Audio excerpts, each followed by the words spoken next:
Hello students, how are you. Hopefully आप सब तो ठीक होंगे। इडियम्स एंड फ्रेजेस के सेशन में इस भाग लेते हैं हम लोग, और एफकेट और सीडीएस के एग्जामिनेशन के लिए तैयारी करने वाले सारे लोग यहाँ पर जुड़ जाएंगे और इस सेशन को हम लोग कंटिन्यू कर सकते हैं। आप लोगों की तैयारी को पूरा का पूरा करा सकते हैं, क्योंकि आपके एफकेट में 4 इडियम्स ज़रूर आते हैं, कई बार 5 भी आ जाते हैं। तो आइए देखते हैं कौन कौन से इडियम्स हैं जो आपके लिए करने ज़रूरी है। तो idioms and phrases from the Hindu. तो यहाँ पर आपके पास 2 इडियम, ये रहे 2 इडियम और ये रहे 2 इडियम। बताइए इनमें से राइट आंसर किस किस का क्या आने वाला है। इसमें से राइट आंसर क्या आने वाला है, फटाफट बताइए। Question number 1, the salt of the earth. Salt of the earth का अपना मतलब क्या होता है? तो साल्ट ऑफ द अर्थ का मतलब क्या होता है, यानी धरती का नमक। जब आप कहते हो धरती का नमक, तो इसका मतलब होता है कोई पर्सन जो नमक की कसम खाकर कोई काम कह सकता है, वो आदमी बहुत ईमानदार, बहुत ही दयालु, बहुत ही अच्छा सज्जन व्यक्ति है, देवता आदमी है, देवता। और ऐसे इंसान के लिए आपको यूज़ करना होता है the salt of the earth. क्या यूज़ करेंगे? The salt of the earth. तो पहले क्वेश्चन का राइट आंसर क्या हो जाएगा? तो पहले क्वेश्चन का राइट आंसर हो जाएगा वेरी गुड, वेरी ऑनेस्ट या वेरी काइंड हो जाएगा। Option number B must be the right answer for question number 1। ठीक है, क्वेश्चन नंबर 2 का आंसर बताइए फटाफट। क्वेश्चन नंबर 2 का आंसर बताइए फटाफट। क्वेश्चन नंबर 2 आपके पास दिया हुआ है फील ब्लू। फील ब्लू दिया हुआ है, फील ब्लू। और फील ब्लू के सेंस में बताइए क्या राइट आंसर आएगा।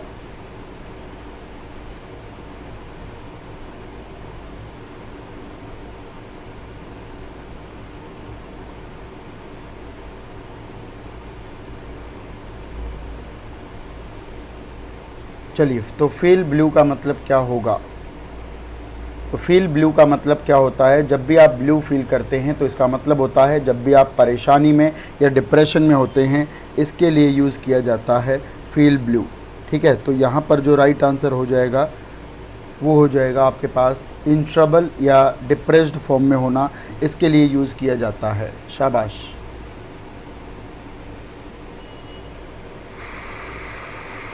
चलिए, तो फील बहुत अच्छे, बहुत बढ़िया, आवाज़ सही से आ रही है। परमिंदर, प्रमोद, साक्षी, विवेक, दीपा, अभय, वेरी गुड। तो यहाँ पर जो नेक्स्ट में आंसर हो जाएगा वो हो जाएगा ऑप्शन नंबर बी आंसर हो जाएगा। चलिए, क्वेश्चन नंबर 3 का बताइए। Flies of at a tangent. Tangent से छूकर उड़ जाना, बिल्कुल आपके पास आकर कोई चीज़ यूँ उड़ जाती है, उसके लिए क्या यूज़ किया जाता है? उसके लिए क्या यूज़ किया जाता है? तो आप कहोगे कि जो भी चीज़ आपके पास बड़ी ही इररिलेवेंट होती है उसको डिस्कशन शुरू कर देना होता है, to fly off at a tangent के तौर पर इस्तेमाल होता है। और यहाँ पर option number C must be the right answer हो जाएगा। Question number 4, going places. Question number 4 है गोइंग प्लेसेस। क्वेश्चन नंबर 4 है गोइंग प्लेसेस। गोइंग प्लेसेस का मतलब क्या होता है? गोइंग प्लेसेस, गोइंग प्लेसेस का मतलब जगह जगह जाना नहीं होता, घर जाना नहीं होता, गुस्सा खाना नहीं होता।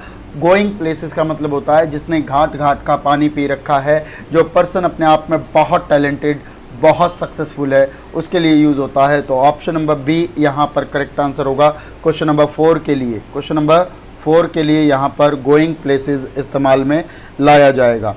तो आप में से जितने भी स्टूडेंट्स सीडीएस या एफकेट की तैयारी कर रहे हैं, वो लोग बिल्कुल मजबूती से, ताकत के साथ जुड़ जाइए।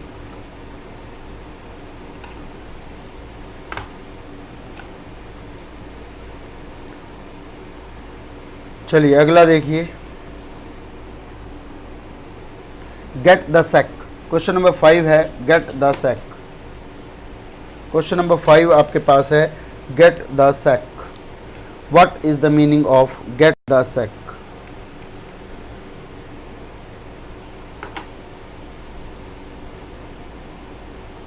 Gate the sack. चलिए, गेट द सैक है getting promotion, dismissed from, to get a surprise या to get a leave. Sack प्राप्त होना, बोरिया बिस्तर दे के भगा देना। सैक का मतलब होता है बोरी, और बोरी से बोरी लेकर किसी को भगा देना, मतलब किसी को कंपनी में उसकी एंट्री को डिसमिस कर देना। Dismiss from the company, dismiss from entering someone के सेंस में यूज़ होता है गेट द सैक, जिसका मतलब बन जाएगा यहाँ पर डिसमिस्ड फ्रॉम। क्या बन जाएगा? Dismissed from. Option number B must be the right answer. और ये मेरे पीछे लिखा हुआ है of no avail. Of no avail, जो चीज़ कोई मौजूद नहीं होती है तो उसके लिए क्या यूज़ किया जाता है? ऑफ नो अवेल के लिए क्या यूज़ किया जाता है? तो ऑफ नो अवेल का मतलब होता है जो चीज़ आपके पास बड़ी ही वेस्ट होती है, ख़राब होती है, जिसका कोई यूज़ नहीं होता। The thing is known to be useless. तो क्वेश्चन नंबर 6 का जो राइट आंसर आएगा वो आएगा यूज़लेस। बताइए बात समझ में आई या नहीं? आप में से कितने लोगों को इडियम्स में प्रॉब्लम आती है? तो यहाँ पर एक सेशन स्टार्ट किया जा सकता है, बिल्कुल कंटिन्यू रखा जा सकता है। ठीक है,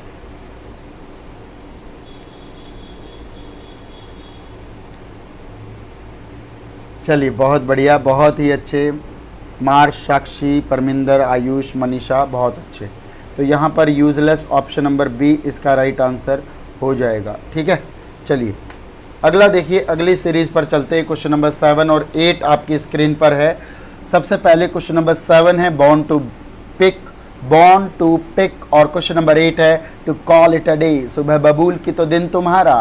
तो बताइए मुझे क्या होगा? Born to pick, appear suddenly, to reject, cause of quarrel, या to accept readily. Born to pick यानी पिक करने के लिए किसी हड्डी का होना। पिक करने के लिए किसी हड्डी का होना मतलब एकदम से दिखाई देना, appear suddenly, to reject cancel कर देना, कॉज ऑफ क्वारल यानी कि झगड़े का कारण होना, या टू एक्सेप्ट रेडिली किसी चीज़ को बिल्कुल मन बना के तुरंत एक्सेप्ट कर लेने के लिए यूज़ होता है बॉर्न टू पिक। हाँ जी, जितने भी डिफेंस एग्ज़ाम होते हैं आपके पास उन सब के लिए काम आने वाला ये सेशन आपके पास है। बहुत ही बढ़िया, शानदार। Vivek Sarna ji, thank you so much, thank you so much. तो बॉर्न टू पिक का मतलब क्या बनेगा? बॉर्न टू पिक, तो बॉर्न टू पिक का मतलब होता है कॉज ऑफ क्वारल, झगड़े का कारण के सेंस में इसको यूज़ करते हैं। झगड़े के कारण के तौर पर इसको यूज़ करते हैं, cause of quarrel. Question number 8 बताइए, आपकी स्क्रीन पर लिखा हुआ है क्वेश्चन नंबर 8। क्वेश्चन नंबर 8 लिखा हुआ है to call it a day. Call it a day अपने आप में बड़ा ही पॉजिटिव मीनिंग आपके पास रखता है, पॉजिटिव मीनिंग आपके पास रखता है, और इसका मतलब आपके पास होता है टू कंक्लूड प्रोसीडिंग्स, किसी तरह की प्रोसीडिंग्स को, किसी तरह के दिन को ख़त्म करने के लिए यूज़ होता है। ठीक है, तो कॉल इट अ डे का मतलब हो जाएगा भाई to conclude proceeding of a day. Option number A must be the right answer. Question number 9 और 10 पर बढ़ रहे हैं। Pull someone up on something, किसी चीज़ की तरफ जाकर अपनी बाहें खींचना, मतलब जब आप अपनी बाजू ऊपर की तरफ करते हैं तो पक्का किसी की तरफ गुस्सा दिखाना चाहते हैं, किसी को क्रिटिसाइज़ करना चाहते हैं, किसी पर्सन को नीचा दिखाना चाहते हैं, किसी को डांटना डपटाना चाहते हैं। ठीक है विकास कुमार, ये सेशन जनरली आपके पास 10:30 बजे शुरू होता है।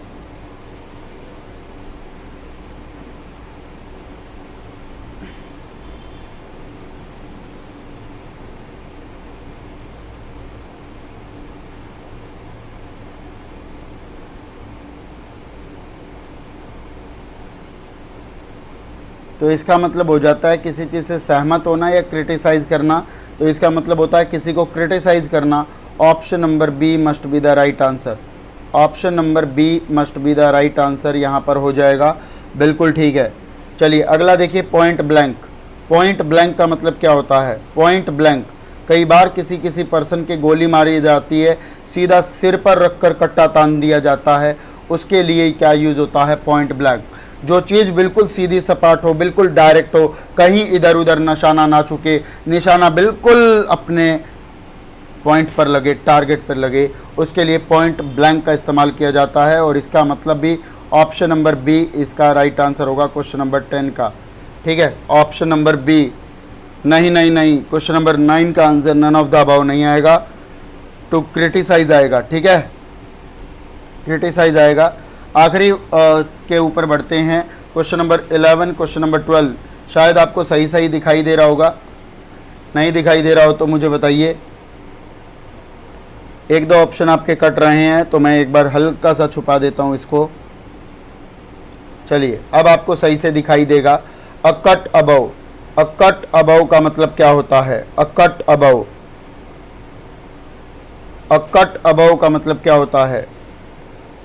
अ कट अबव का मतलब होता है थोड़ा सा कट के ऊपर। जो पर्सन कुछ हटके होता है, कुछ थोड़ा सा बड़ा होता है, सुपीरियर होता है। Someone who is rather superior to someone. और सुपीरियर एक ऐसा एडजेक्टिव है जिससे पहले मोर का इस्तेमाल नहीं होता और जिसके बाद देन का इस्तेमाल नहीं होता। ऑलवेज इसके साथ प्रपोजिशन टू का इस्तेमाल होता है। अरे बोलो हाँ। चलिए बहुत बढ़िया। क्वेश्चन नंबर 11 का जो आंसर बनेगा वो बनेगा आपके पास option number A. Option number A question number 11 का आंसर बनेगा, हाँ जी, टू कट अबव। अगला देखिए, balloons goes up. Balloons goes up, balloon goes up का मतलब क्या बनेगा? व्हेनेवर बैलून गोज अप, जब भी किसी छोटे बच्चे का हाथ से गुब्बारा उड़कर ऊपर चला जाता है तो वो उसके लिए बड़ी ही प्लेजेंट सिचुएशन होती है, अनप्लेजेंट। वो उसके लिए सीरियस सिचुएशन होती है या काम सिचुएशन? तो आप बोलोगे वो सिचुएशन उसके लिए दुखी कर देने वाली होती है, उसको निराश, हताश, परेशान कर देने वाली होती है। और ऐसी सिचुएशन के लिए ऑप्शन नंबर बी यहाँ पर करेक्ट आंसर बनेगा। ऑप्शन नंबर बी यहाँ पर करेक्ट आंसर बनेगा। बात समझ रहे आ रहे हैं नहीं? बात समझ में आ रही है या नहीं? बताओ भाई। सेशन अगर अच्छा लग रहा है तो एक बार लाइक दबा दीजिए। सेशन अगर अच्छा लग रहा है तो एक बार लाइक दबा दीजिए भाई। ठीक है, हाँ बी बिल्कुल सही है। अमृत सिंह का, साक्षी, यूनिविक, विकास, परमिंदर, बहुत बढ़िया। तो क्या आप कहते हैं क्या इस सेशन को रोज़ लिया जाना चाहिए? क्या इस सेशन को रोज़ लिया जाना चाहिए? क्या आपका टाइम फिक्स कर देना चाहिए? कितने लोग तैयार है कि इसमें आप अपना 100% मेहनत करने के लिए तैयार है? द हिंदू की जो नई नई वोकेबलरी, नए नए इडियम्स जो आपके पेपर में पूछे जाते हैं, ऑप्शंस के साथ, 4 ऑप्शन के साथ मैं इसको क्विज़ के फॉर्मेट में डेली लाने के लिए तैयार हूँ। आप मुझे बताइए आप कितना तैयार है? आप में से जो इस तरह के बैचेस को चाहता हो, जो इस तरह के कंटेंट को चाहता हो कि किस तरीके से आपके पास चीज़ें यूज़ होती हैं, किस तरह से आपके पास पूरा एक कमिटेड टीम पढ़ाने की कोशिश करती है, तो उसके लिए भी आपके पास ये बैच है IAF AFCAT 2.0 2020 कंप्लीट बैच है। पेड बैच है जो कि 10 अगस्त 2020 से स्टार्ट हो रहा है 4 PM to 7 PM।